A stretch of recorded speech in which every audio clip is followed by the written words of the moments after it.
This is part 4, types of bonds. We will see the different types of the bond in this part.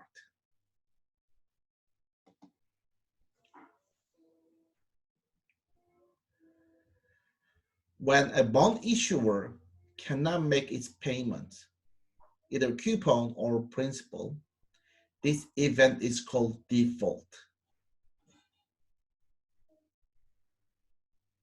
If default risk is higher, the probability to be default is higher, an investor requires higher rate of returns.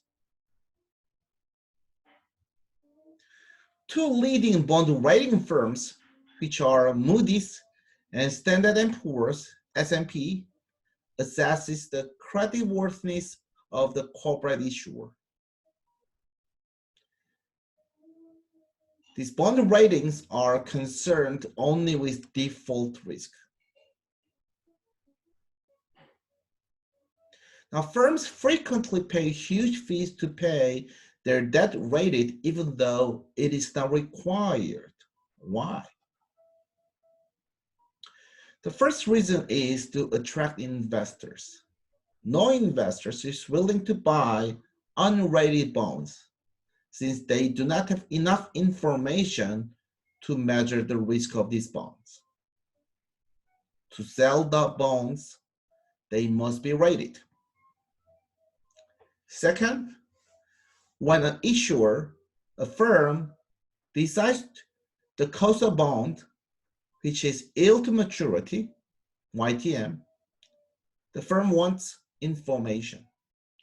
The ratings are very good information since the firm can compare with other bonds with similar rates.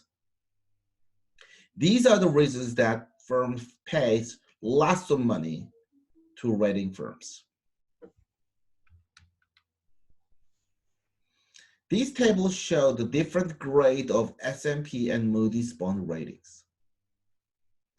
First of all, S&P and Moody's use little different letters, but the meanings are exactly very similar. S&P uses all uppercase and same alphabet letters. For example, AAA is noted as AAA all uppercase, and the double B is noted as BB all uppercase. In addition, each grade has adjustment using plus and minus sign. A plus is strongest A ratings and A minus is the weakest one. Moody's uses uppercase letters with lowercase a's. For example, AAA is noted as AAA, first letter uppercase, from second letter lowercase a's, and double B is noted as BA, first letter uppercase B, second letter lowercase a. Moody's also has adjustment using numbers. A1 is the strongest in A, and A3 is the weakest. So A1 is like A plus in S&P, A3 is like A minus in S&P. You can broadly categorize the bonds into two, investment grade and speculative grade. From AAA to BBB, we call them investment grade bonds. Below BB, they are called speculative grade bonds. Speculative grade bonds are often called junk bonds. If rating is higher, its YTM is lower. And the gap between BBB and BB is fairly large, since some mutual funds are prohibited to invest junk bonds, and BB bonds need to pay very high yield to sell them. Therefore, there are some hedge funds that specialize in investing in BB bonds because they are relatively safe but pays very high yield.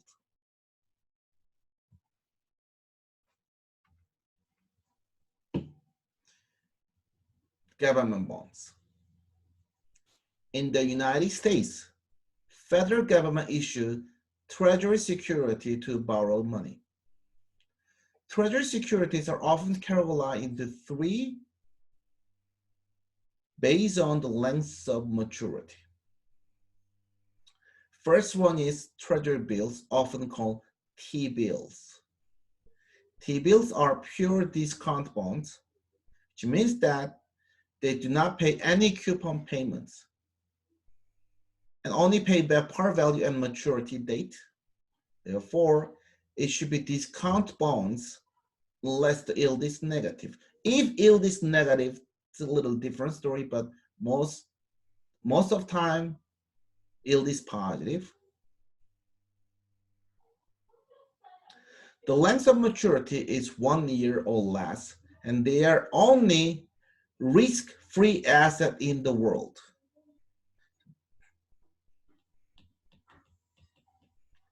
T-bills are risk-free. There's no risk.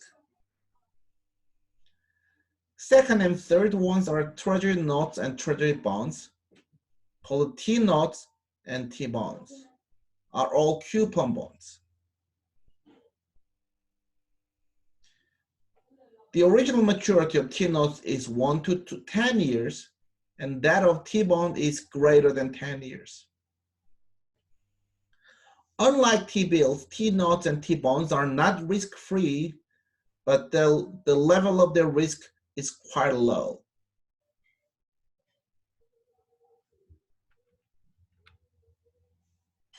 The United States has another level of government, local government. They also issue bonds when they borrow money. The bonds are called municipal securities, so-called munis. These are the debt of state and local government. Default risk is rated similar to corporate bonds. There are a number of local government which filed bankruptcy. For example, City of Detroit filed for bankruptcy on July 13, 2013 for $18.5 billion. There are some benefits when an investor purchases munis. Interest received is tax exempt at a federal level, which means that the investor does not pay taxes for the interest from munis. It is also usually tax exempt from state income taxes in issuing states. Hence, when investors choose between corporate bonds, which is taxable, and municipal securities, not taxable, they must consider their own tax rate. For example, suppose there is a taxable bond with 8% yield and munis with 6% yield. If you are in the 40% tax bracket, which bonds do you prefer? When you choose between taxable bonds and municipal securities, you should focus on after-tax return, not before-tax one. After-tax return for the taxable bonds equals to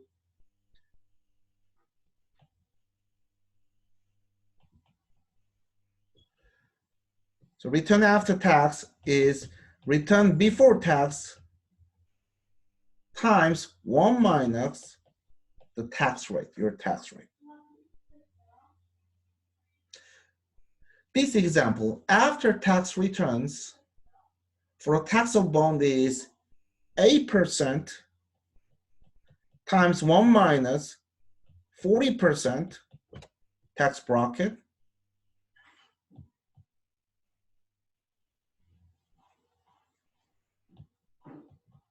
So 4.8%. Comparing its return on the municipal security, 6%, you should choose munis since you will get higher returns. Then what tax rate would you be indifferent between the two bonds? We should solve the equation 8% times 1 minus tax rate equals to 6%. 1 minus t equals to 6% divided by 8%, which is 0.75. So the tax rate then make you indifferent between these two bonds is 25%. If a tax rate is above 25%, munis is better because you will save money from taxes. Your tax rate is below 25%, taxable bond is better.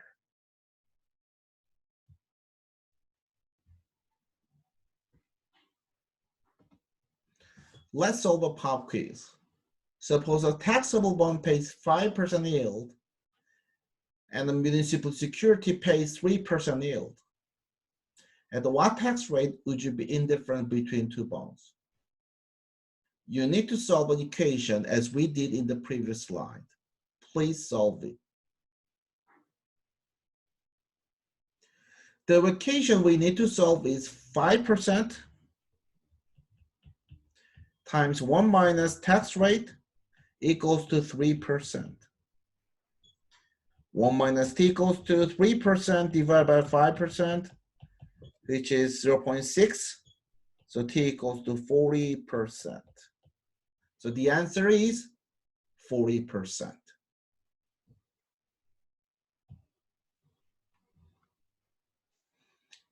If a bond does not make any coupon payments, it is called zero coupon bond. It is also called the zeros or deep discount bonds. Entire yield to maturity comes from the difference between the purchase price and the par value, which is capital gains. It is always a discount bond unless yield is negative, which is very rare case. T-bill and US savings bonds are a good example. Both are issued by Treasury Department. The major difference is T-bill can be resold in public market, while US savings bonds cannot be resold.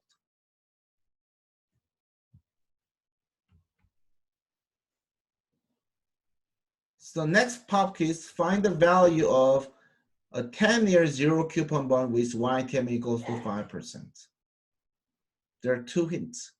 First, the par value is always $1,000, meaning that in 10th year, the issuer paid $1,000.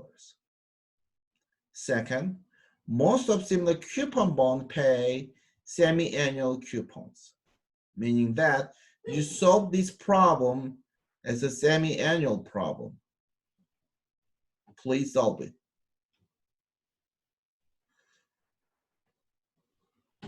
There's only one cash flow for these bonds, which is 1,000 in year 10.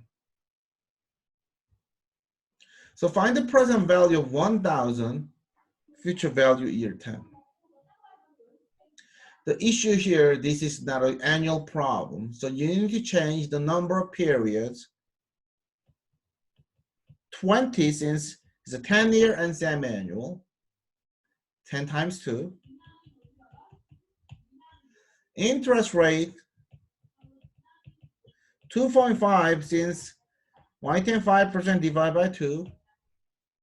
Then using calculator, second clear TVM, 20N, 2.5I, 0 PMT, 1,000 future value, compute present value, then present value will be negative 610.27, which means that the price of this bond is $610.27.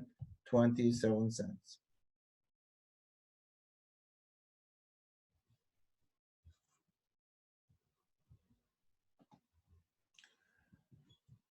Floating rate bonds. So far, the bonds we saw have fixed coupon rate. If a coupon rate floats depending on some index value, it is called a floating rate bonds. Good examples are adjust rate mortgages, ARM, and inflation-linked treasuries, TIPS, TIPS.